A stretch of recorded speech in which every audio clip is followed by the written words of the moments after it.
Hi, we've just released our 14-in-1 social media kit, and within this is a branding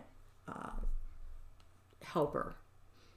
Branding is very important for your websites, Facebook, Instagram, Pinterest, because colors often reflect your personality, your brand, and people associate colors with specific brands. So typically what I've done is, number one, when you open this, you'll see the copyright. Number two, here is the instructions of how to use this, along with this video, of course. But I used a font, and I'm not sure I'm going to say it right, Serrana. And all you have to do is come up to this layer, hit your text tool, highlight it, copy it, go over to Google, and I'm just going to paste it. And there's your font. It's a free font through Google, so you want to download that, but you also want to back it up on one of your external drives. In the event that you have hard drive failure, this font and any of your fonts are going to disappear if we don't have them backed up on an external drive.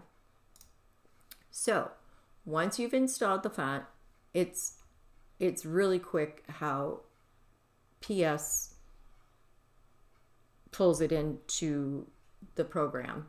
They've improved upon that greatly. So once we've gone through the instructions, we're going to go over to these branding circles.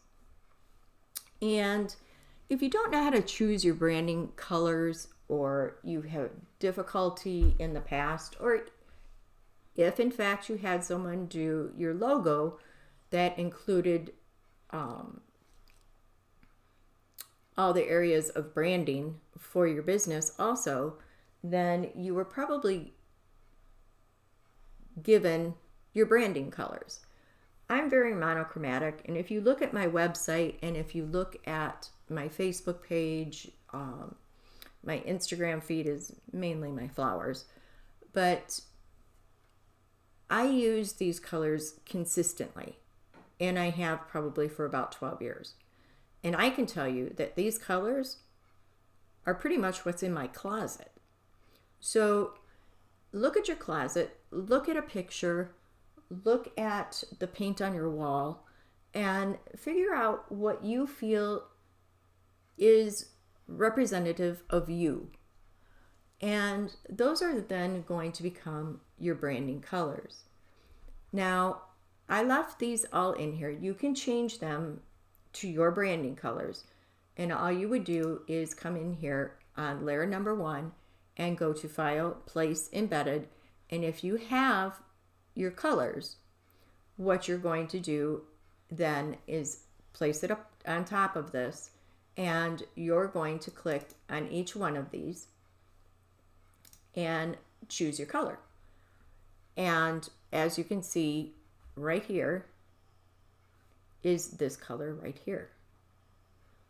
Once you have recorded that number, now you can copy that and cancel, and you can do a text layer like I did and just add a new text layer, and you do Control V, and there's your number.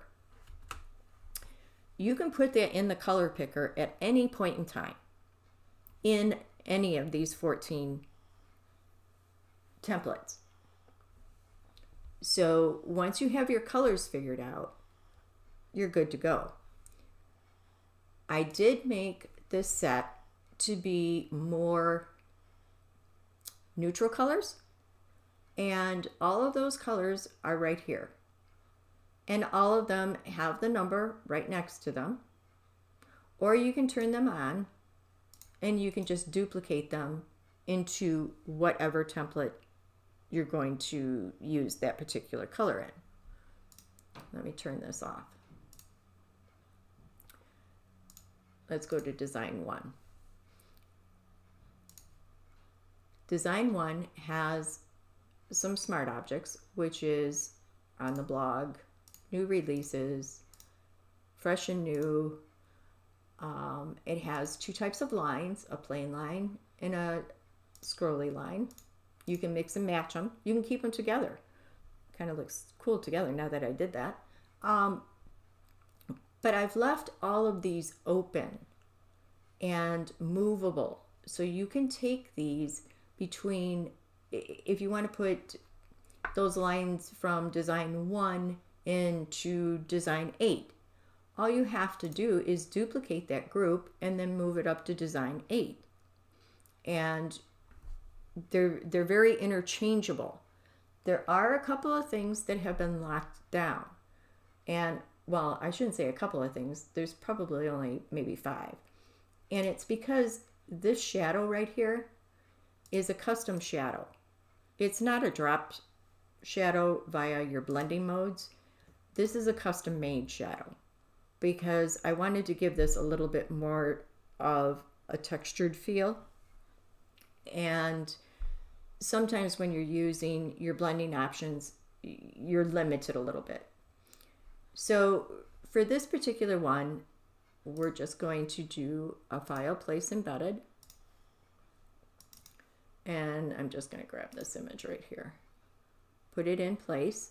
Make sure that your constrain tool is on, otherwise you're going to get distorted and it's going to get all wonky and people are going to be too big or too small or short and fat and tall and skinny.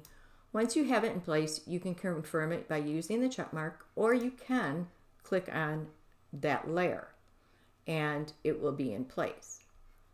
Now, if you do not wish to use the colors that are in the template and you want to use your branding colors, all you're going to have to do is turn this on, choose that branding color. I don't know if I saved it. Yes, I did. And Control V is going to paste it in there. So you're going to be consistent throughout your brand. Or, like I said, they're neutral colors, so you could even use them for seasonal. It's up to you what you use it for. It's so diverse that you could use it for Christmas and just use Christmas colors, or your branding colors, or for fall, the neutral tones. This isn't just for portrait photography. This is for nature photography. This is any kind of presentation you want to put out there. Not only does it protect your work from infringement, but it protects your clients also. Personally, I always put a small watermark on pretty much everything that's even in a template because I have had infringement issues and I don't bless it upon anyone. So if you need to add your watermark to, let's say, this image, you're just going to add a layer and choose your brush tool if you have it as a brush, or if you're going to use it as a PNG, you're going to import it to this layer, size it, and you're ready to go. That little design is up because in this set is also some line art floral designs. So you can personalize this 10 times further. Let's just grab another image and I'll show you what I mean. Let's go with this one. We're going to size this to fit the circle.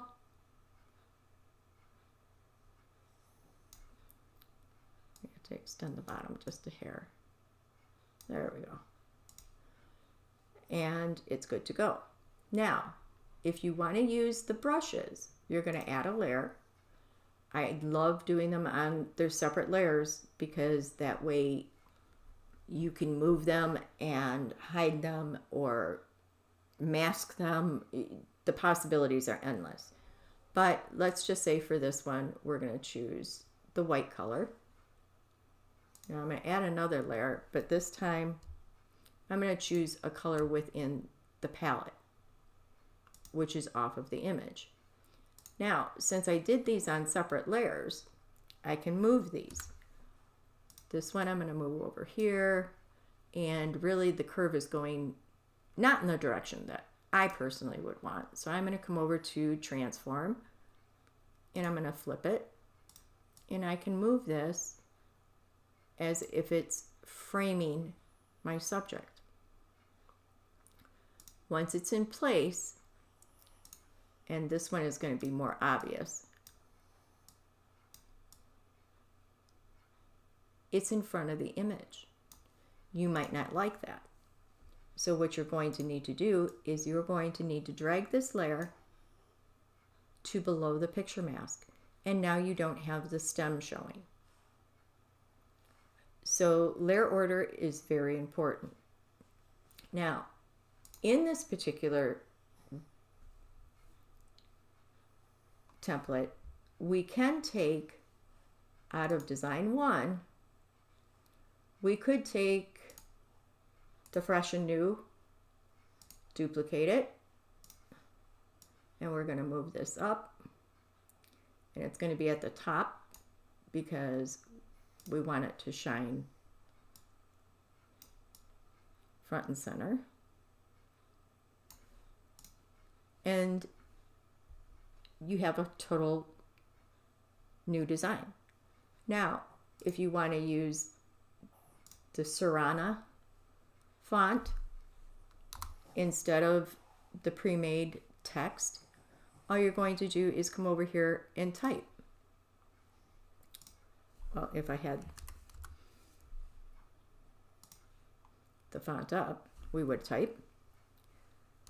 D for default on your brushes here, or foreground and background. And you could do on the blog. And that's going to need to be bigger. So let's go bigger. We say OK. And we do V for move. And we can move this anywhere on the template that you choose. You can even rotate it 90 degrees. It's much easier to come up here and do -90. You can do it -90. There we go. And you can have it off to the side. Super easy to do and move around.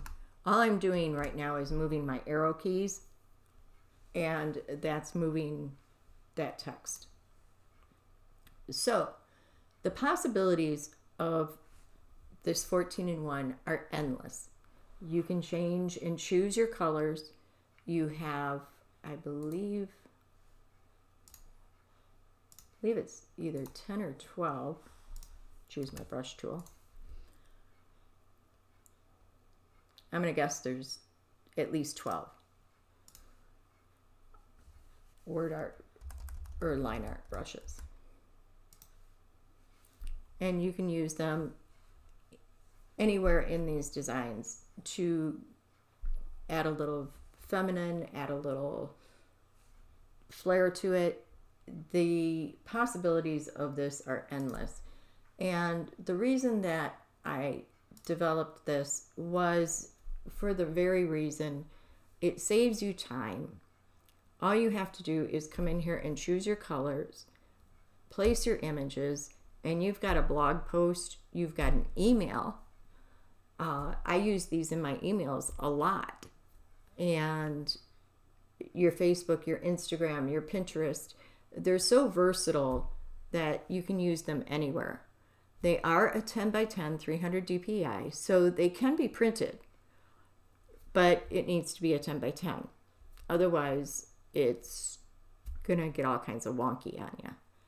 So I've included a few words that are smart objects. And if you find that you need some extra words, that you want the calligraphy to remain consistent throughout your designs, please let me know and reach out and let me know what words you need. And I can always update this template set and give you those words that you might need to market your business, or just that represents you personally maybe a little bit better. Any of the word art that's on the website can be used in this also.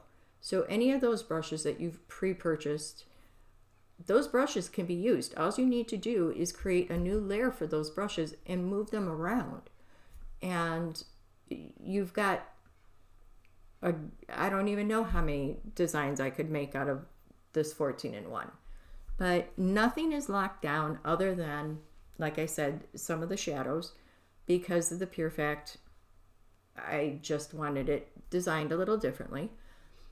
But most of all, I wanted it user-friendly and for you to have the options that I give myself. So take your time and play with this. If you have any questions, feel free to reach out. I will help in any way that I possibly can. And again, if you have suggestions as far as words or something that needs to be added, again, reach out, let us know, and we can always release a new update. Most of all, enjoy and have fun. Thank you.